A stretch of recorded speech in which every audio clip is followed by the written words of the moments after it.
Hi, I'm Carl Weber. Welcome to Video Aided Instructions English Grammar Series. In this program, we'll be discussing the art of agreement. Think of a sentence as being like a machine made up of various kinds of parts.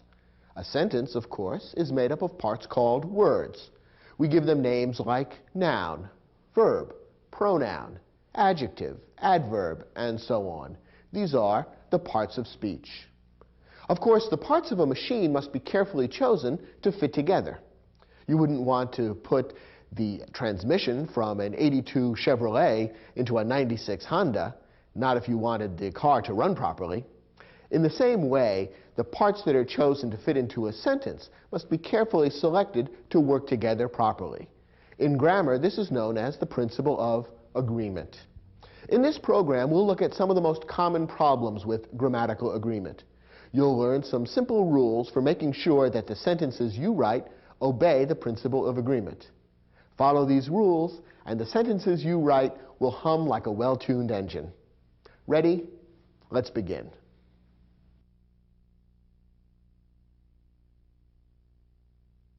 The first kind of agreement that's important for you to understand is agreement between subjects and verbs. And when we're dealing with subjects and verbs, the most important kind of agreement has to do with singular and plural. Let's start with the basic rules for understanding this kind of agreement.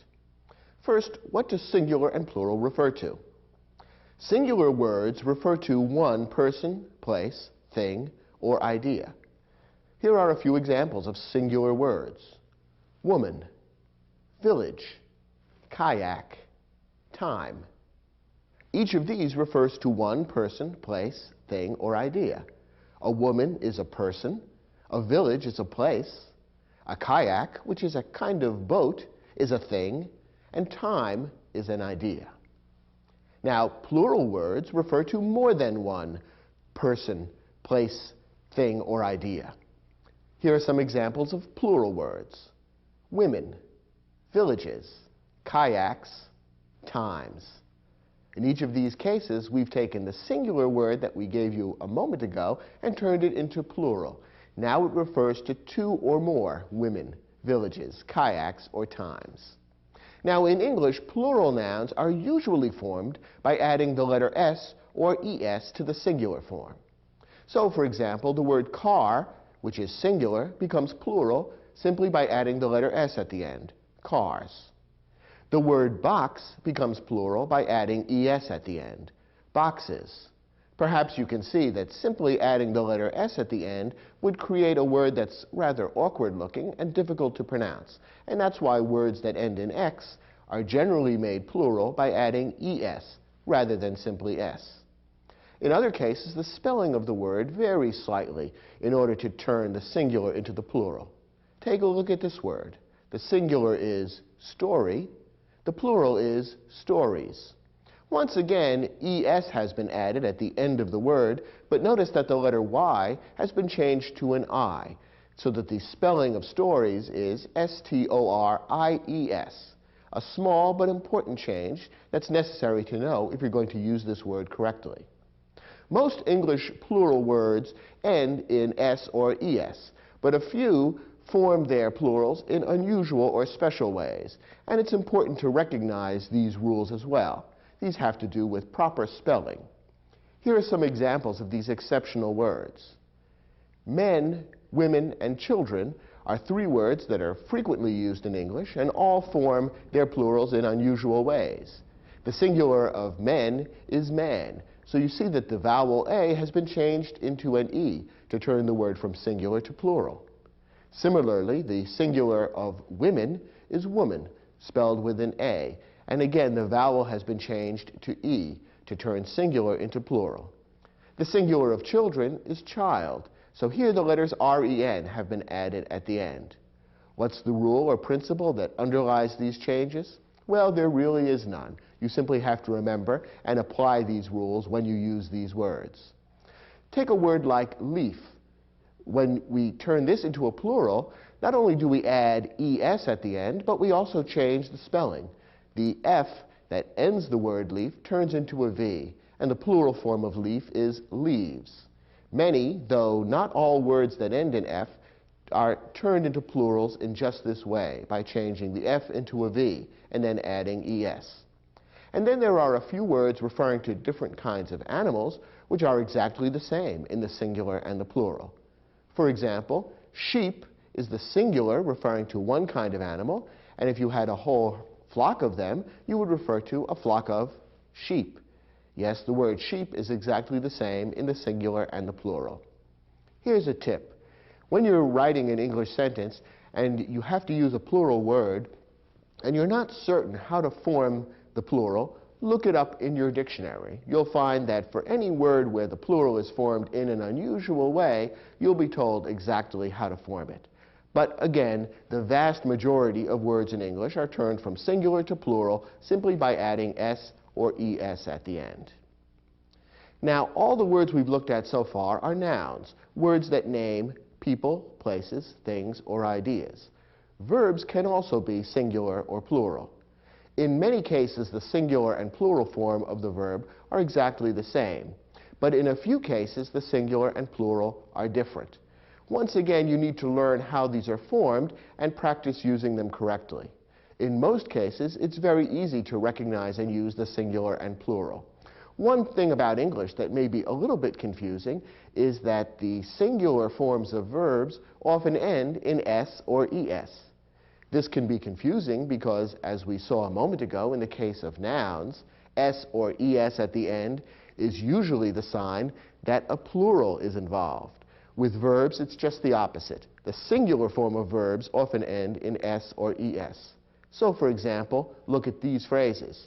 She jumps, they jump. He does, they do. Notice that in each case, the singular form of the verb ends in S or ES, while the plural form of the verb does not. Once again, it's simply a rule you need to learn and understand and apply to English. There's no rhyme or reason behind it. That's just the way it's done in the English language. Now, the basic principle for using singular and plural nouns and verbs properly is quite a simple one. It goes like this. A singular subject must have a singular verb. A plural subject must have a plural verb. Well, this may seem obvious enough. The problem is that in some specific kinds of sentences, applying this rule can get a bit tricky. Let's look at some of these tricky situations next. One of the situations in which subject-verb agreement may be a little tricky is when the subject of the verb is an indefinite pronoun. Now, in this series, we have an entire program devoted to pronouns and how to use them. You'll probably want to view that program in order to improve your background knowledge of pronouns and how to use them. But for our purposes today, you simply need to know that an indefinite pronoun is a word that's used in place of a noun and whose reference is indefinite or uncertain. Indefinite pronouns are words like someone, anyone, all, none, some, most, and so on. You can see from this list that indefinite pronouns refer to people or things in a way that's a little bit unclear. You can't know for sure who or what is being referred to by an indefinite pronoun unless you look at the entire context of the sentence or paragraph in which the indefinite pronoun is used. And that's why indefinite pronouns can sometimes make for tricky subject-verb agreement problems. In order to use indefinite pronouns correctly and match them up with the proper singular or plural verb, you need to know a few basic rules. Here's what you need to understand about indefinite pronouns. Basically, indefinite pronouns can be broken down into three categories. Some are always singular, some are always plural, and some may be either singular or plural, depending on the context. The following indefinite pronouns are always singular: each, either, one, neither, and all pronouns ending in body or one, such as anybody, somebody, nobody, anyone, no one, and someone. Whenever you use one of these indefinite pronouns as the subject of a verb, always consider the pronoun singular and use a singular verb as well. Now, the following indefinite pronouns are always plural: both, few, many, others, several. Perhaps you can see from this list that these indefinite pronouns always refer to more than one person, place, thing, or idea. That's why they're considered plural grammatically and need to be matched up with a plural verb. Now here comes the tricky bit. There are 5 pronouns which may be either singular or plural, depending on how they're used. We call these the Sanam pronouns, simply because those letters, S-A-N-A-M, are an acronym that reminds us of the 5 pronouns that are involved, because each of those letters is the first letter of one of the indefinite pronouns that fits into this category. The 5 Sanam pronouns are some, any, none, all, and most. These 5 pronouns, the Sanam pronouns, may be either singular or plural, depending on how they're used. Take a look at these 2 sentences. Some of the pie was eaten. Some of the students were late. Now, in both of these sentences, an indefinite pronoun is the subject of the verb. Look at the first sentence. Some of the pie was eaten. The verb here is was eaten. That's a verb phrase that begins with the helping verb was. What's the subject of the verb? Some. Some was eaten. Some of what? Some of the pie. But the pronoun some is the specific word which is the simple subject of the verb. Now, is that pronoun singular or plural? In this case, it's referring to some of the pie, which is a single thing, one piece of the pie. Therefore, we consider the pronoun singular in this sentence, and that's why the singular verb was eaten is correct. However, look at this sentence. Some of the students were late. Here the verb is were, and that's a plural verb. Why is a plural verb used? Once again, the subject is the indefinite pronoun some. But in this sentence, some refers to more than one person. Some of the students means 2, 3, 4, a group of students. And therefore, it refers to a plural subject, and that's why the plural verb were is correct. So we have the same word, the same indefinite pronoun as the subject in each of these 2 sentences. But in one case, the subject is singular, in the other, it's plural. That's the way it is with the Sanam pronouns. Here's a tip that will help you tell whether the Sanam pronoun is singular or plural in a particular sentence. The Sanam pronoun is usually followed by a prepositional phrase. In both of these sentences, the prepositional phrase begins with the preposition of the pie, of the students. If you look at the prepositional phrase and look at the object of the prepositional phrase, that will provide a clue as to whether the Sanam pronoun is singular or plural. If the object of the prepositional phrase is singular, then the Sanam pronoun is singular. If the object of the prepositional phrase is plural, then the Sanam pronoun is also plural. That's why some of the pie is singular, because pie is singular, whereas some of the students is plural, because students is plural. So look at the prepositional phrase that follows the Sanam pronoun, and that will give you a clue as to whether the Sanam pronoun is singular or plural. Here's another tricky situation for subject-verb agreement. In some sentences, the subject of the verb is a collective noun. Now, what is a collective noun? A collective noun is a noun that's singular in form, that is, it usually doesn't end in S or ES, but which refers to a group of people, places, things, or ideas. Some examples of collective nouns are team, group, class, flock, committee, family. I think you can see that in each of these cases, the word refers to a number of people who are all gathered together under a single word. And that's why we call these collective nouns. Here's the rule. When the subject of the verb is a collective noun, use either a singular verb or a plural verb, depending on how the noun is used. When the noun refers to the group as a whole, use a singular verb. When the noun refers to the group as individuals, use a plural verb. Here are a couple of examples that should clarify this distinction. Look at this sentence. The team is ready for the game. The verb here is, and the subject of the verb is team, And team is a collective noun. It refers to a group of people who all play a particular sport. Now, in this sentence, we're told the team is ready for the game. That means the team as a whole is ready. All of them together are set as one unit. They're prepared and ready to play. Therefore, in this particular case, the collective noun refers to the group as a whole, and therefore a singular verb is appropriate. Contrast that with this sentence. The team are dressing in the locker room. Once again, the collective noun team is the subject of the verb. In this case, the verb is are dressing, and here a plural verb has been used. Why? Well, think about what the team is doing. When the team are getting dressed, it's a group of individuals who are all getting dressed. One person is probably putting on his shoes, another person may be tying his tie, a third person may be combing his hair. They're all doing different things at the same time, all of which adds up to the collective group dressing together. But it's a number of individuals doing separate things that go to make up the act of dressing in the locker room. So in this case, the collective noun is being used to refer to a group of people who are doing things separately. And that's why treating the collective noun as plural and using a plural verb is appropriate in this sentence.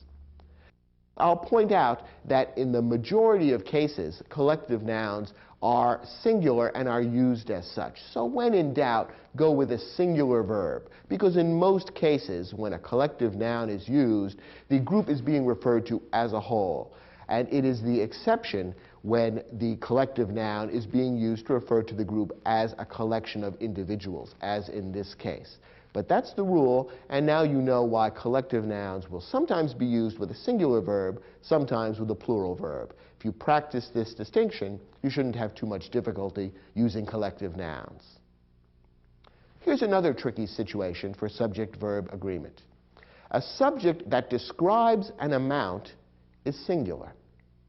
Sometimes the subject of a verb appears to be plural, and yet when you think about it, it's describing an amount which is really one thing. Here's an example. $1 million is a lot of money. In this case, the verb is, which is singular. What's the subject of the verb? Well, the subject is the phrase, $1 million. Now, that certainly looks plural. Dollars has an S at the end, and it does refer to lots of dollars, more than $1, 1 million of them in this case. So $1 million certainly seems as though it ought to be plural. But let's think about what the sentence is saying. The sentence is talking about $1 million as an amount. And it's talking about it as one thing. It's saying that this whole pile of money, all added together, is a lot of money. That's why a singular verb is appropriate in this case, because although it's plural in form, the phrase describes an amount, and therefore we treat it as singular. Here's another example. 5 minutes in the dentist's chair feels like a long time. Here the verb is feels. Again, it's singular. What's the subject? 5 minutes, or minutes. Once again, it's grammatically plural. It ends in S, and it does refer to more than one thing, 5 minutes. But if we step back and think about how the phrase is being used, it really refers to the 5 minutes as a single unit, one stretch of time, which may be very unpleasant when you're sitting in the dentist's chair, and that's why it feels like a long time. So that one stretch of time, that one amount, is treated as singular, and that's why a singular verb is appropriate. Finally, one more tip for another type of tricky situation. The phrase, the number, is singular. The phrase, a number, is plural. These two phrases might seem equivalent, and yet they're treated differently for grammatical purposes. Here's what we mean. The number of children in the family is 3. In this case, we're using the phrase, the number. And this is really an example of the situation we talked about a moment before. The subject in this case is describing an amount, the amount of children or the number of children in the family. So we really consider it singular. The number is 3. Look at this example. A number of children are waiting for their parents. Now in this case, we're using the phrase a number, which may look very similar to the number. But in this context, what the phrase a number of children is referring to is several children. more than one child, 3, 4, 5 children. That's what we mean when we say a number of children. So in this case, the subject of the verb is really plural, and that's why the plural verb are waiting has been used. The basic rule that's easy to remember is the number is singular, a number is plural. Subject-verb agreement is usually a simple matter in most sentences. Singular subject, singular verb. Plural subject, plural verb. But in tricky situations like the ones we've just seen, it can be a little difficult to tell what type of verb is appropriate to use. The rules we've just covered should help. Turn to your study guide. We've provided an exercise that will give you a chance to practice these rules and test your ability to choose the right verb for certain tricky situations in English. Try your hand at the questions, and when you're finished, come back to this program and we'll look at them together.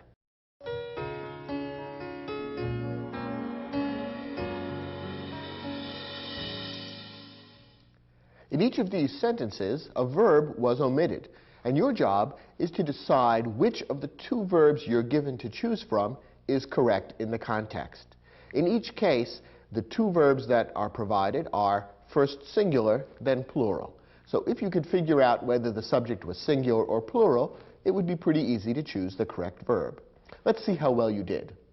The first example reads, 400 pages seems or seem like an awfully long reading assignment for the holiday weekend. Here the two verbs are singular seems, plural seem. What's the subject, and is it singular or plural? Well, the subject is the amount, 400 pages.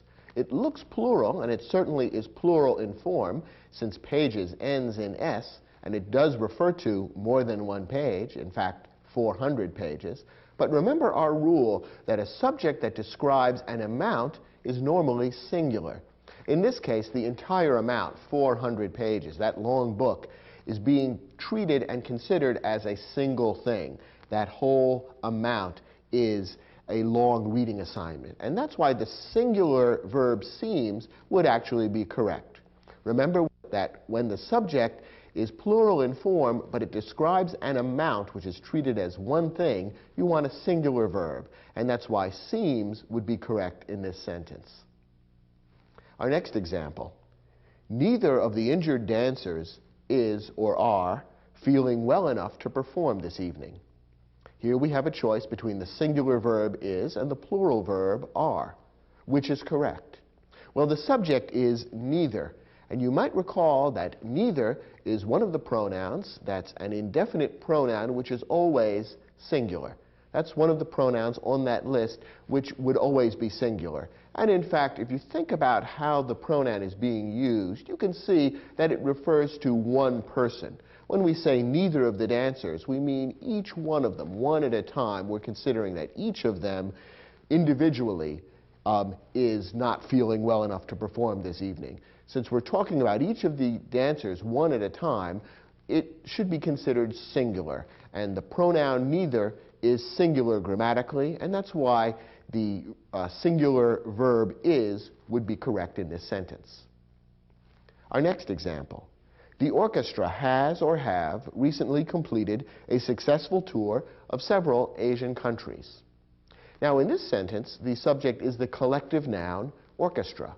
The word orchestra is singular in form, but it refers to a large number of people. 80, 90, 100 people go together to make up an orchestra. So it's a collective noun. And remember, a collective noun may be either singular or plural, depending on how it's used. Most often, a collective noun is singular, and that is when the collective noun is being used to refer to the group as a whole, doing one action together. In some exceptional circumstances, the collective noun may be plural if the sentence is describing actions taken by each of the individual members of the collective noun. How is this collective noun being used? Well, we're told that the orchestra completed a successful tour of several Asian countries. Does that describe an action taken separately by all of the individual members of the orchestra? The oboists, the drummers, the fiddle players, the horn players? No, it's describing something that the entire orchestra did together as a unit. Therefore, the collective noun is being used to refer to the group as a unit, and should be considered singular. So we want the singular verb has rather than the plural verb have. The sentence should read, "The orchestra has recently completed a successful tour of several Asian countries." The next sentence. All of the stonemasons working on the cathedral is or are residents of Harlem. Once again, we have to decide whether the subject is singular or plural. Now, what is the subject of the verb?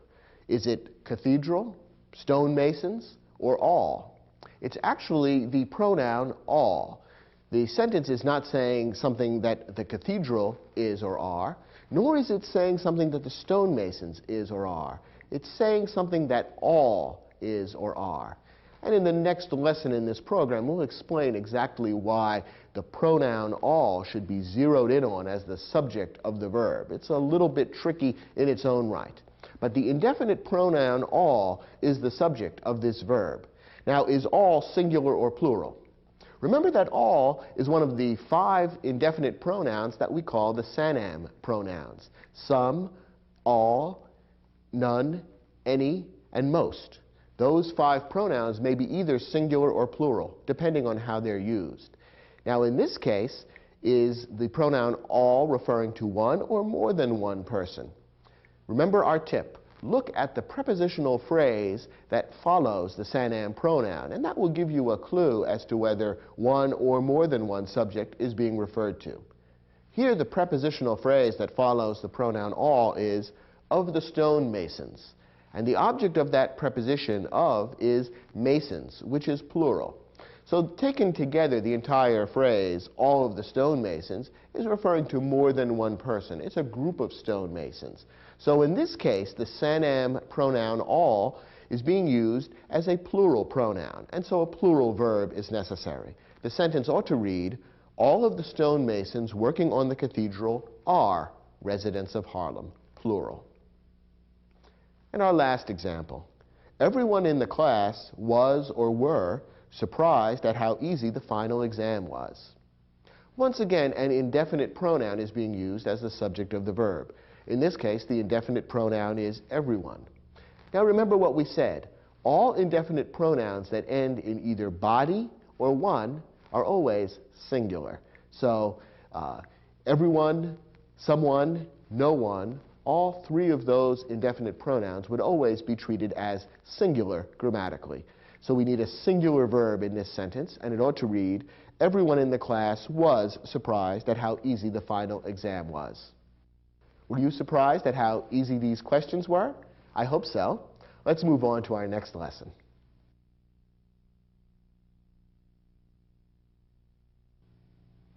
As we've seen, the basic principle of subject-verb agreement isn't very difficult. A singular subject needs a singular verb, and a plural subject needs a plural verb. In the last lesson, we looked at certain types of words which make it a little tricky to determine whether the subject is singular or plural. Specifically, we looked at indefinite pronouns and collective nouns. Now, there are other kinds of sentences in which determining subject-verb agreement can be a little bit tricky. And in this lesson, we're going to look at some of these other types of tricky sentence structures which make subject-verb agreement a little bit difficult. One tricky type of sentence for subject-verb agreement involves a compound subject. Now, as you may recall, a compound subject consists of 2 or more parts which are joined by a conjunction, usually and or. And taken together, these parts make up the subject of the verb. Now, when the subject is compound, if the parts of the compound subject are joined by and, you usually use a plural verb. Here's an example. Omar and Sarah are going bowling. Here, the verb is are going, and the subject is the compound subject, Omar and Sarah. We have 2 parts joined by the conjunction and this is a very typical kind of compound subject. Notice that although each of the parts of the compound subject is singular, Omar, Sarah, each of these is a singular word, taken together, they make up a compound subject which is treated as plural. After all, Omar and Sarah are 2 people, and therefore the subject of this verb now refers to more than one person, it's plural, and a plural verb are going is required. So this is the most typical kind of compound subject, where we have two or more parts joined by the conjunction and normally this would be treated as a plural subject. However, there are two exceptions. First, if the two parts together make up one thing, use a singular verb rather than a plural verb. Here's an example. The skull and crossbones was a famous pirate symbol. Now, in this sentence, we have a compound subject, skull and crossbones, two things joined by the conjunction and. So your immediate inclination would probably be to say, well, this is a plural subject, and so we need a plural verb. And that means that the verb was is wrong. That's singular, and we should use the plural were instead. Here's the problem. In this case, the compound subject doesn't really refer to two or more things. Instead, the skull and crossbones is one symbol. Perhaps you've seen pictures of pirate ships from the old days flying a black flag with the symbol of a skull and crossbones. Taken together, that symbol, the skull and crossbones, makes up one image, which is being described in this sentence as a famous pirate symbol.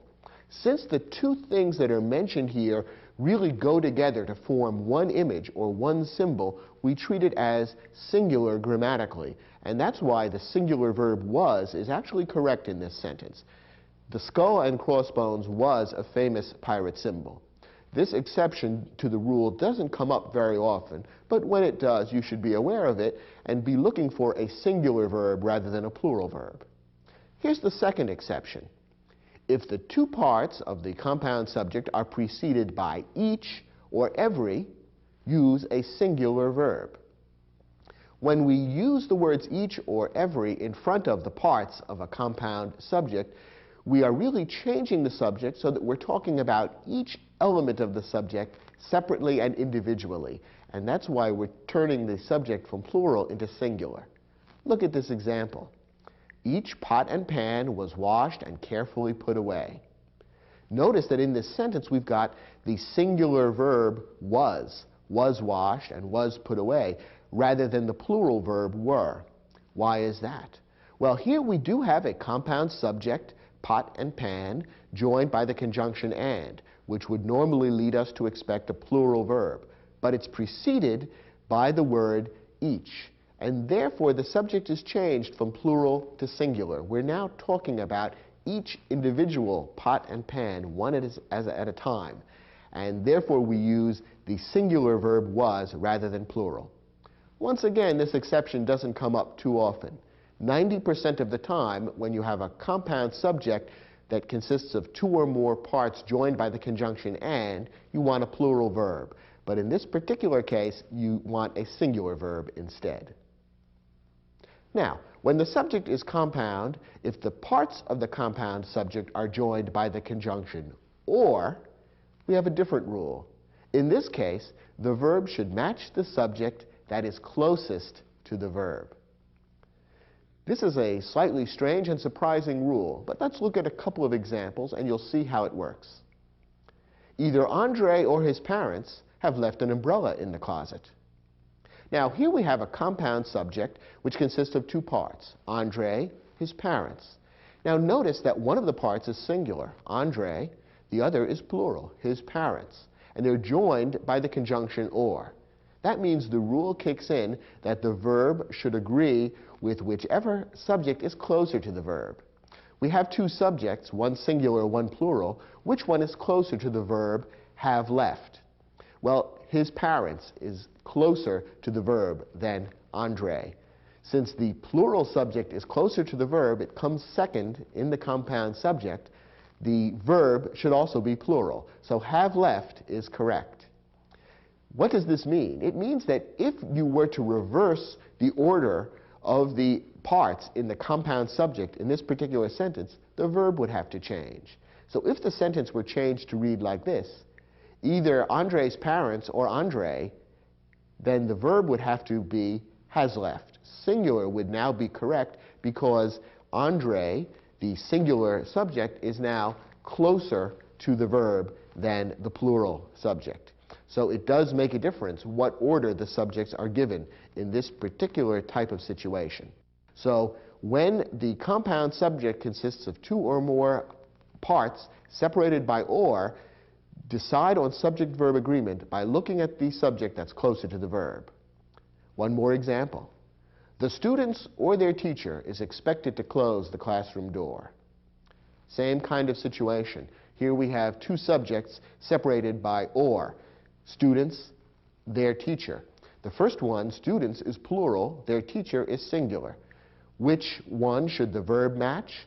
Well, since their teacher is closer to the verb, is expected is correct. That's a singular verb, and it matches up with their teacher, which is also singular. We've been talking about compound subjects quite a bit. Here's another somewhat tricky or misleading situation that many students get wrong. Words like as well as and in addition to do not create a compound subject. Now, you might think that words or phrases like as well as and in addition to should be grammatically the same as the word and. After all, they mean much the same thing. But grammatically, they are treated differently. The conjunction and creates a compound subject when it's used to join two words or phrases describing subjects of the verb. However, when the phrase as well as or the phrase in addition to is used in place of the conjunction and, the effect is different. Take a look at this sentence. The principal, as well as her husband, was a special guest at the awards banquet. The verb is was. What's the subject? Well, the subject is principal. Notice that her husband is not part of the subject in this case. We don't have a compound subject because rather than the conjunction and, the phrase as well as has been used. You might also notice that in this particular sentence, the words as well as her husband have been set off by commas. That indicates correctly that that entire phrase, as well as her husband, is a bit of an interrupter. It comes in between the subject and the verb and doesn't become part of the subject. Therefore, the subject is the singular principal and the singular verb was is correct. If we were to take away the words as well as and substitute the conjunction and, notice what would happen. We'd get rid of the commas, and the sentence would now read, the principal and her husband were special guests at the awards banquet. Now we would have a compound subject joined by the conjunction and, principal and her husband, and the two together would make up the subject, which would become plural, and the verb would have to become the plural were. But as long as the phrase as well as is used, we don't have a compound subject. We have a singular subject only, and a singular verb is required. When words separate the subject and the verb, finding the subject may be tricky. We've already seen several sentences where this was the case, where isolating and identifying the subject of the verb is not so easy, because a number of words come in between the subject and the verb. Here's a tip that helps with 90% of these sentences. Eliminate prepositional phrases before trying to identify the subject. As a general rule, a prepositional phrase never contains the subject of the verb.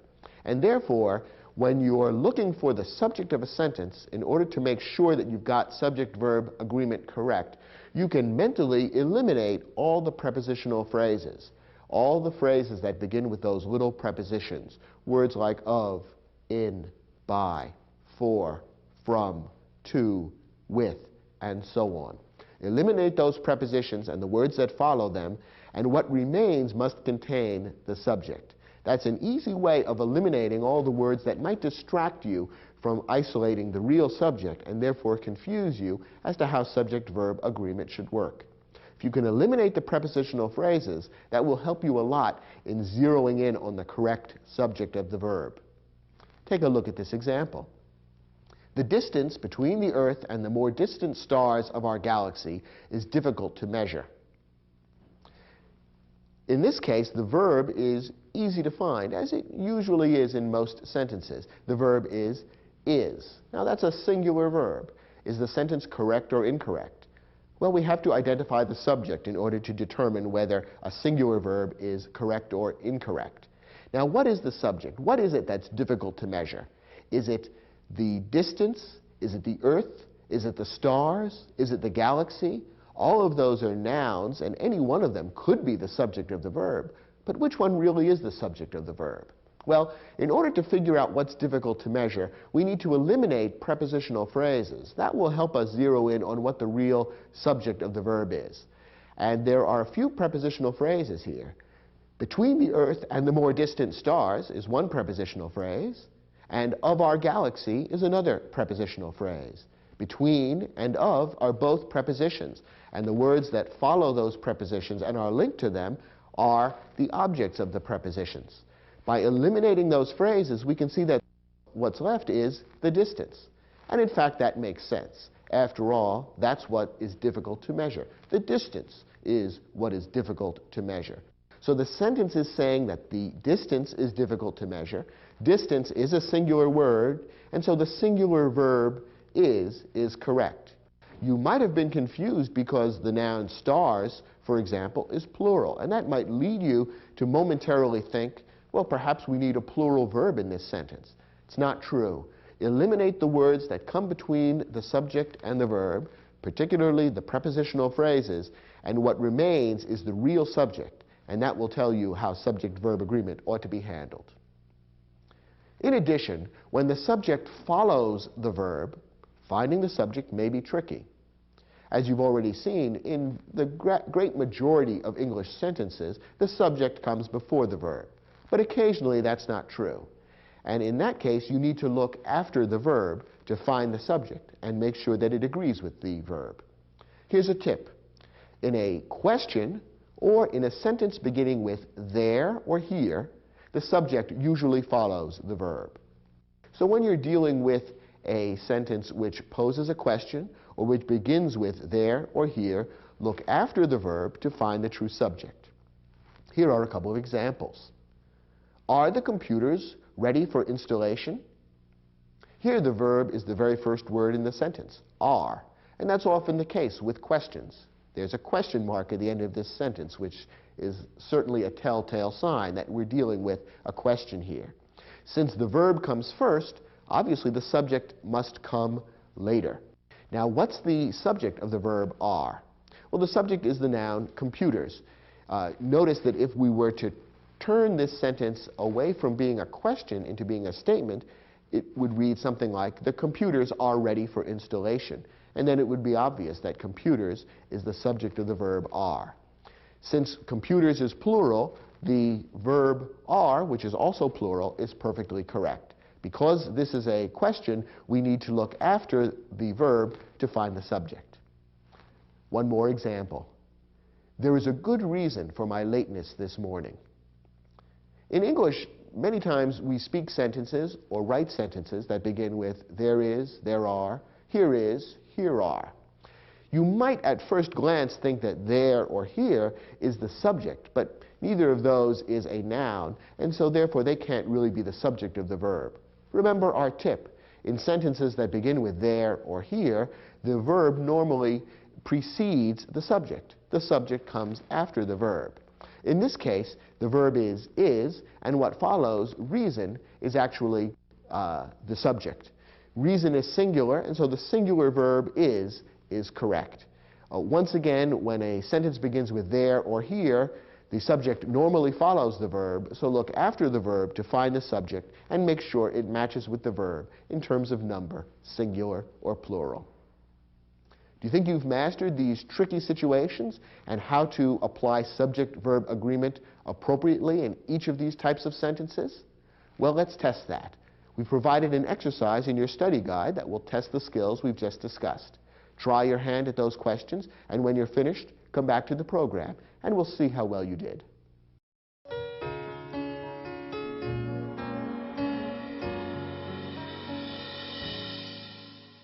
Once again, in this exercise, your job is to select the correct verb to match up properly with the subject. And in some of these sentences, that's a rather tricky matter. Let's see how well you did. First, the governor, having met with her advisors and developed a negotiating strategy for dealing with the angry workers, was or were finally ready to join the bargaining session. Here we have to decide whether to use the singular was or the plural were. And the question is, what's the subject of the verb? Who or what was or were finally ready to join the bargaining session? Well, the subject and the verb in this sentence are separated by a lot of words. One clue in this case is that there's a comma representing a pause surrounding a lengthy phrase here in the middle of the sentence. I'm referring to the words, having met with her advisors and developed a negotiating strategy for dealing with the angry workers. All of those words are giving more information about or modifying the governor. So all of that is a bit of an interruption, an aside. It's something that gives additional information about the governor, but which is not part of the actual subject. The person who was or were finally ready to join the bargaining session was or is the governor. So the word governor is the subject of the verb. Governor is singular, it only refers to one person, and so the singular verb was would be correct. Notice how in order to identify the proper subject in this sentence, you have to ignore all the words that come between the subject and the verb. And don't be distracted by them. You might see, for example, the word workers, which is plural, and think, well, maybe workers, plural verb requires, plural noun requires a plural verb.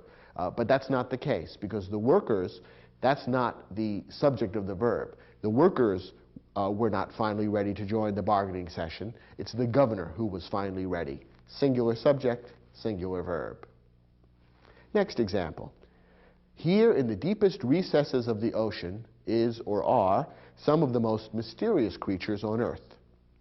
Remember our rule that a sentence beginning with there or here usually has the subject following the verb, and that's the case here as well. The verb is or are, and what follows is what is or are in the deepest recesses of the ocean. What's the subject? The subject is some of the most mysterious creatures on earth. It's that indefinite pronoun some, which is the true subject of the verb is or are. Now, is some singular or plural? Now we kick in with one of our rules from earlier in this program. Remember that some is one of the 5 Sanam pronouns. Some, all, none, any, and most. Each of these 5 indefinite pronouns may be either singular or plural, depending on how the pronoun is used in the sentence. And as a clue, we said, check out the prepositional phrase that follows. That will usually tell you whether the Sanam pronoun is singular or plural. In this case, the Sanam pronoun some is followed by the prepositional phrase, of the most mysterious creatures on earth. Since the pronoun is referring to some of the most mysterious creatures, plural, the pronoun is being used as plural in this case as well. Some, therefore, is plural, and the proper verb to go with that subject would also be plural. So the verb should be are, and the sentence would read, here in the deepest recesses of the ocean are some of the most mysterious creatures on earth. In effect, this sentence tested 2 of your rules. First, that in a sentence beginning with here or there, the subject usually follows the verb. And second, with a Sanam pronoun, you usually need to look at the prepositional phrase that follows the pronoun to determine whether it's singular or plural. Next example. Either the members of the defensive squad or Coach Mayo himself is or are sure to have some explanation for the way the game ended. Now, what's the subject of the verb is or are? In this case, we have a compound subject, 2 items, 2 parts, connected by the conjunction or. Here's where our rule kicks in. Remember that when the parts of a compound subject are joined by the conjunction or, the verb should match the subject that's closer to the verb. Now, in this case, we have 2 parts, the members of the defensive squad, which is plural, and Coach Mayo, which is singular. That refers to just one person. Which of these 2 parts is closer to the verb? The answer is Coach Mayo, which is singular. So we want a singular verb. The sentence ought to read, either the members of the defensive squad or Coach Mayo himself is sure to have some explanation for the way the game ended. If the 2 parts of the subject were to be reversed in order, if Coach Mayo came first and the members of the defensive squad came second, then the verb ought to be plural. But that's not the way the sentence is written, and therefore the singular verb is what we want. Next example. The story of the 400 members of the 29th Cavalry and their heroic exploits on several battlefields is or are truly remarkable. Once again, we have a sentence in which there are a lot of words that separate the verb from the real subject. Remember one of our tips. When you're in doubt as to where the subject of a sentence really is, eliminate all the prepositional phrases, because the subject of the verb will not be found in the prepositional phrase. This sentence has quite a few prepositional phrases. Look at them with me. Of the 400 members. That's a prepositional phrase beginning with the preposition of. Of the 29th Cavalry and their heroic exploits. Again, a prepositional phrase beginning with the preposition of. On several battlefields. Another prepositional phrase beginning with the preposition on. None of these phrases contains the subject of the verb. The real subject of the verb is in what remains, the story. What is truly remarkable? It's the story that's truly remarkable. That's singular, and so the singular verb is correct. It would be easy to get subject-verb agreement wrong in this sentence because there are so many plural nouns here. Members, exploits, battlefields.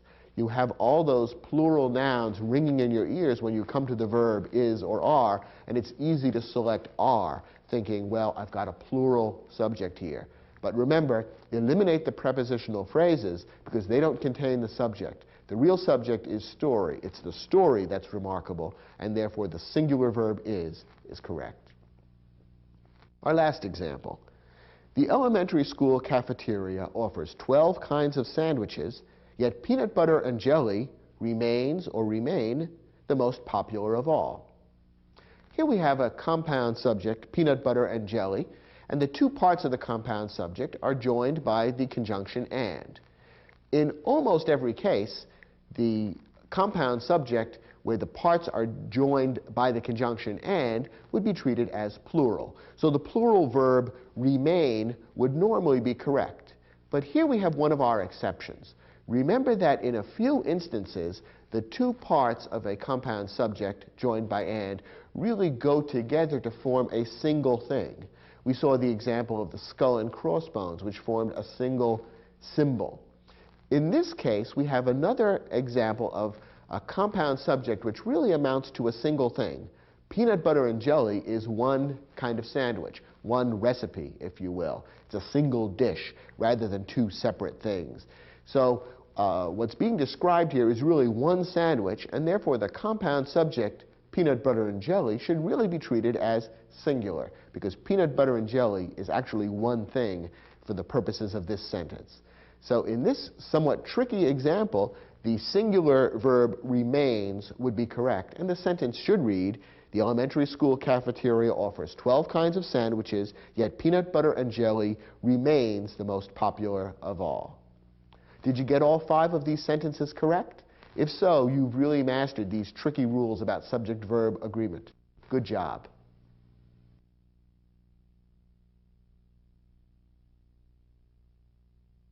So far, we've been talking about agreement between subjects and verbs. In this lesson, we're going to talk about agreement between pronouns and antecedents. As you know, a pronoun is a word that takes the place of a noun, and the noun to which the pronoun refers, or whose place the pronoun takes, is called its antecedent. The antecedent may or may not appear in the same sentence or paragraph. Sometimes you have to do a little thinking to figure out what the antecedent of the pronoun is. Nonetheless, it's important that the pronoun and its antecedent match in a couple of ways. The basic rules are these. First, a pronoun must agree with its antecedent in number. That is, a singular antecedent requires a singular pronoun. A plural antecedent requires a plural pronoun. Second, a pronoun must agree with its antecedent in gender. By gender, we mean masculine, feminine, or neuter. Now, in the English language, gender is natural. In other words, masculine, feminine, and neuter are used grammatically in English simply the way the same qualities exist in the natural world. Thus, human beings all have gender. They're either masculine or feminine, and inanimate objects are normally neuter. Sometimes animals are treated as having gender. A cow would normally be a she because a cow is feminine, whereas a bull would be considered a he because a bull is masculine. In other cases, however, animals could be treated as neuter. You could probably get away with calling a cow and a bull it. Both could be treated with the neuter pronoun it. And it's very rare that inanimate objects other than human beings or animals are assigned a gender in English. They're almost always treated as neuter. Once in a while, an inanimate object may be treated as masculine or feminine.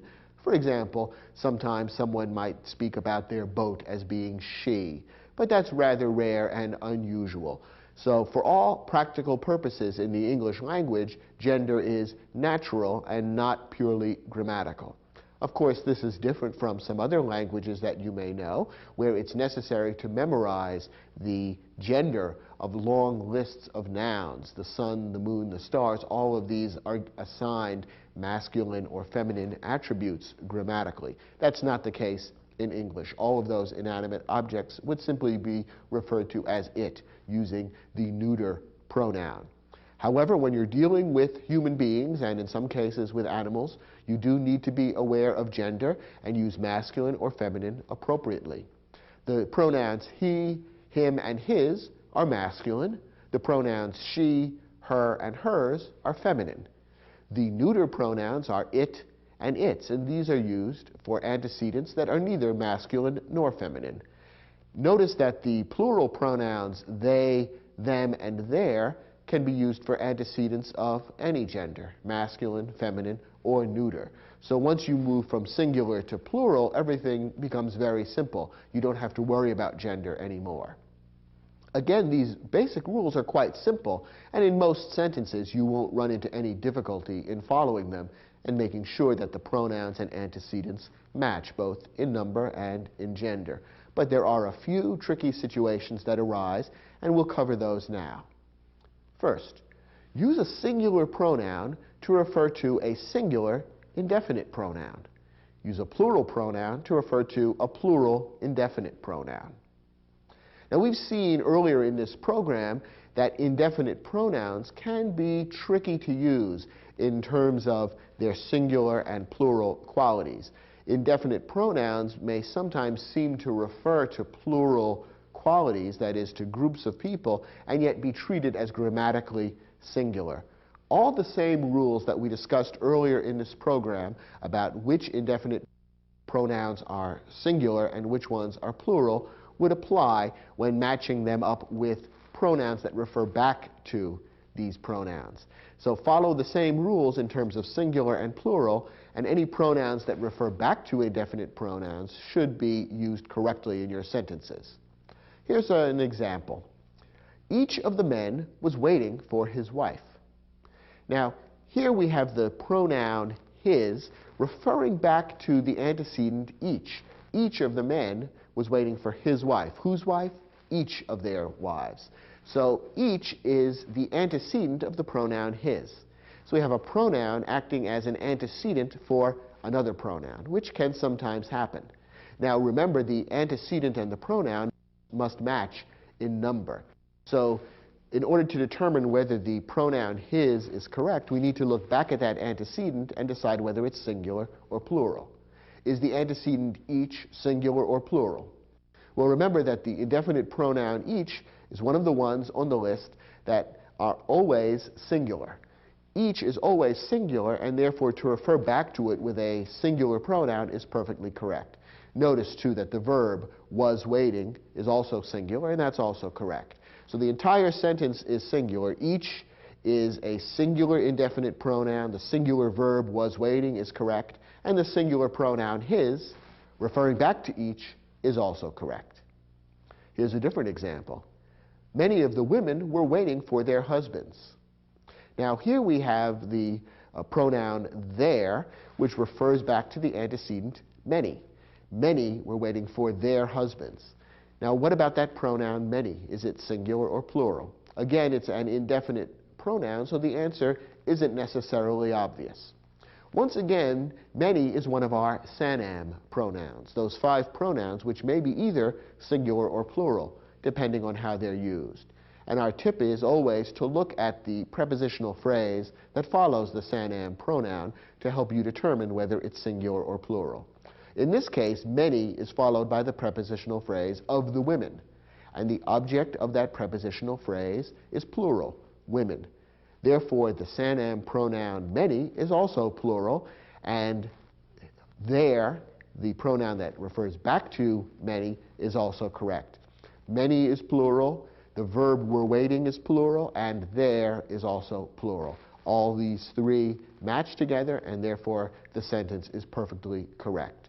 So when you're using a pronoun that refers back to an indefinite pronoun, use the rules we've already talked about to determine whether that indefinite pronoun is singular or plural, and choose the next pronoun appropriately to match. Now, when the antecedent of a singular pronoun may be either male or female, you need to use he or she, him or her, or his or hers. Remember, we saw that with singular pronouns, gender is an issue, masculine and feminine. With plural pronouns, it's not an issue, because in English, there are no masculine and feminine genders for plural pronouns. So when you're setting up a singular pronoun, you need to know whether the antecedent is male or female. In most cases, this isn't difficult. You're either talking about a man or a woman. But sometimes the antecedent may be of uncertain gender, and I don't just mean someone who looks strange walking down the street. What I'm talking about is a sentence like this one. Everyone should bring his or her notebook to class. Now here we have the phrase his or her. Both masculine and feminine pronouns are being used here, and that's correct for a specific reason. What is the antecedent of his or her? What does his or her refer to? Well, it refers back to the indefinite pronoun everyone. And when you think about what's being said in this sentence, we can't really tell whether everyone refers to a male or a female.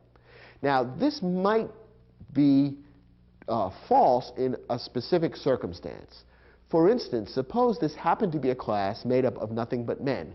Perhaps it's a class on how to be a better father, in which case we would know that everyone in the class is a male, and we could assume then that everyone refers only to males. And we would write the sentence differently. We could say, everyone should bring his notebook to class.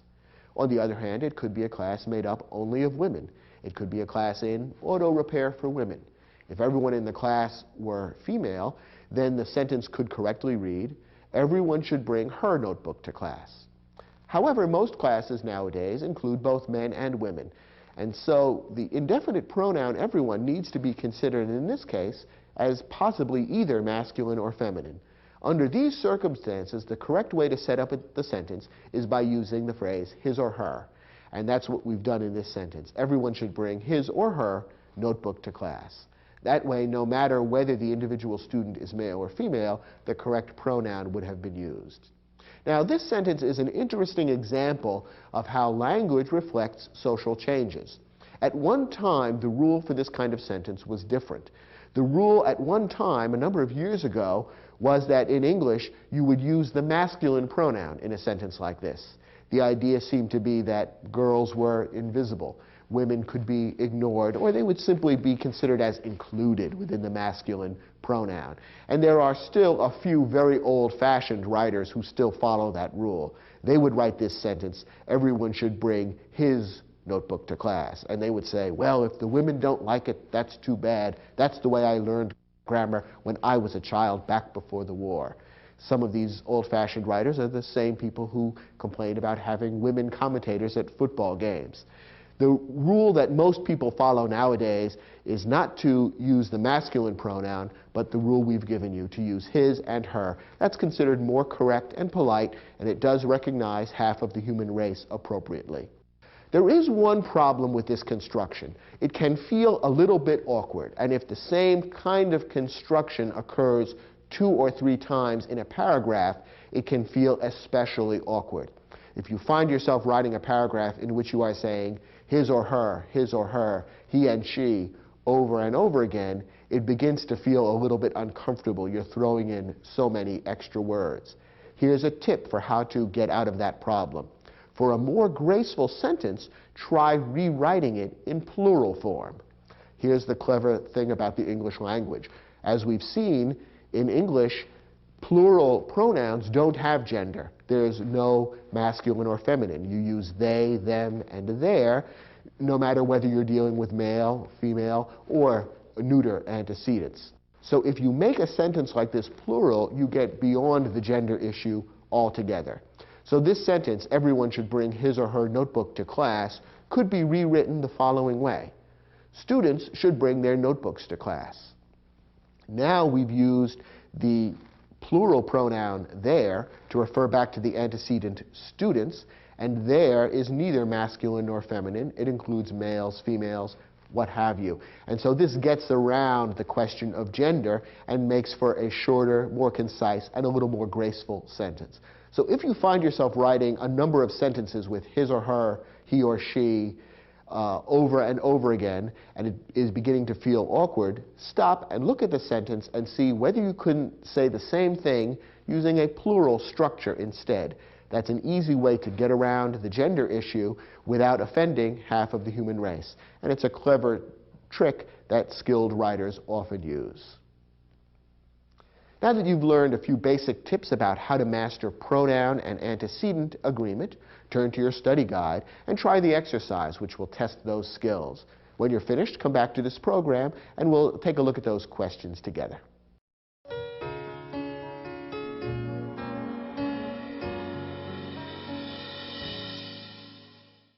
Let's look at our first sentence. According to the police officer's testimony, someone was seen entering the bank just before the robbery carrying a red pocketbook under her or their arm. All right, we have two pronouns to choose from here. One of them is singular and feminine, her. The other is plural, their. And of course, the plural pronoun doesn't have a gender because that's the way plural pronouns are in English.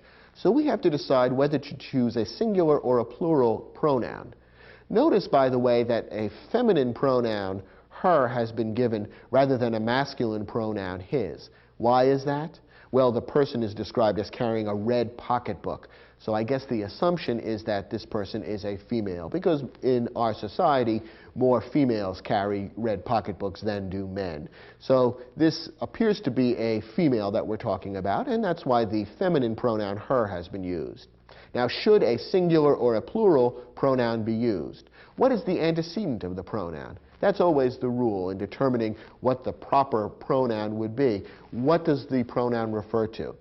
Earlier in this sentence, there is an antecedent. The antecedent is someone. It is someone who is carrying the red pocketbook under her or their arm. Now, someone is an indefinite pronoun, and if you remember our rule, indefinite pronouns ending in one and body are always singular. So someone is singular, and therefore the singular pronoun her is correct rather than their. Notice, by the way, that some writers would incorrectly use the pronoun their in this sentence, a plural pronoun, even though the antecedent is clearly singular, someone. Why do some writers use this?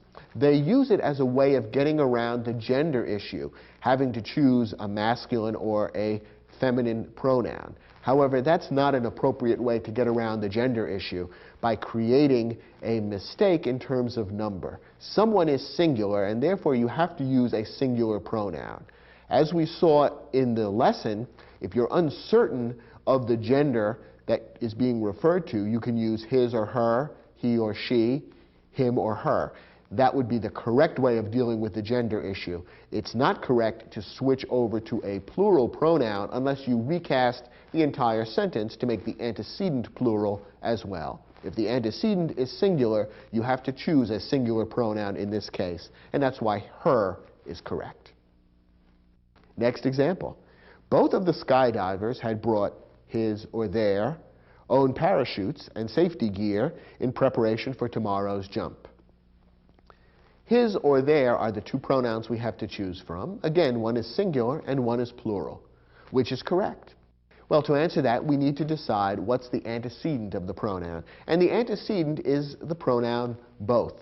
Again, it's an indefinite pronoun, and if you recall your rules, you'll remember that both as a pronoun is always plural in meaning.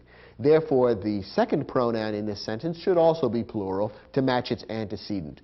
The correct word here is their, and the sentence should read, both of the skydivers had brought their own parachutes and safety gear in preparation for tomorrow's jump. The sentence is plural all the way through. Next example. Anyone who wants to attend next Saturday's dance at the Rotary Club can pick up his or her or their ticket at the information booth on Vincy Street.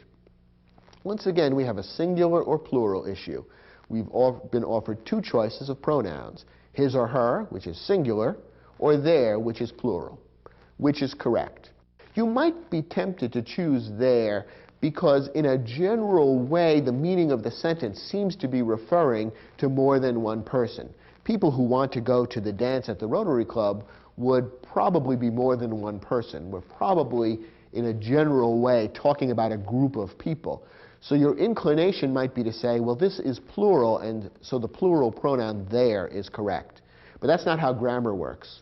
Rather than going vaguely by the meaning of the sentence, you have to look for the actual antecedent. And the antecedent, that is the word to which the pronoun refers, is anyone. And remember our rule, those indefinite pronouns that end in body and one are always grammatically singular. Even in sentences like this, where they seem to refer to more than one person, grammatically we treat them as singular, and therefore the pronoun referring back to them should also be singular. Therefore we choose the singular pronoun his or her in this case. We need to use his or her because the gender of the person picking up the ticket is not known. Could be male, could be female, so his or her is the correct way of handling this situation. Our next example. No one knows whether any of the churches or synagogues in town will provide space in its or their buildings for a homeless shelter. Okay, again we have a choice between singular and plural pronouns. Which is correct? To answer that, once again we have to find the antecedent. Which word earlier in the sentence is being referred to by its or their? Is it churches? Is it synagogues? Well, not exactly. It's really any. No one knows whether any blah, blah, blah will provide space in its or their buildings for a homeless shelter. Once again, we kind of ignore the prepositional phrase in determining what the antecedent is. So its or their, that pronoun refers back to any, the indefinite pronoun. So once again, we have to ask, is any singular or plural? And any is one of those 5 Sanam pronouns, which may be either singular or plural, depending on the context. And remember our rule. Look at the prepositional phrase that follows the Sanam pronoun to determine whether it's singular or plural in this particular case. Here, the Sanam pronoun any is followed by the prepositional phrase of the churches or synagogues in town. Churches, synagogues, both of those objects of the preposition of are plural. So the Sanam pronoun any is also plural in this particular context. So therefore, the pronoun that refers back to any later in the sentence should also be plural, their. The sentence should read, no one knows whether any of the churches or synagogues in town will provide space in their buildings for a homeless shelter. Next sentence. Either Nadia or her sister didn't finish her or their dinner. Once again, we have to choose either a singular or a plural pronoun. Notice that the singular pronoun, her, is feminine because Nadia and her sister are clearly both female, and so there's no question of his or her. We have to choose either her or their, depending on whether the antecedent is singular or plural. Once again, if you look at the sentence in a general way, you might be tempted to choose the plural pronoun because, after all, Nadia and her sister are both involved in the action here. But the correct answer is her, because the real antecedent is the singular pronoun either. Remember that the indefinite pronoun either is one of the pronouns in the group that would always be considered singular. So since one or the other is being referred to by the singular indefinite pronoun either, the singular pronoun her is correct rather than the plural pronoun there.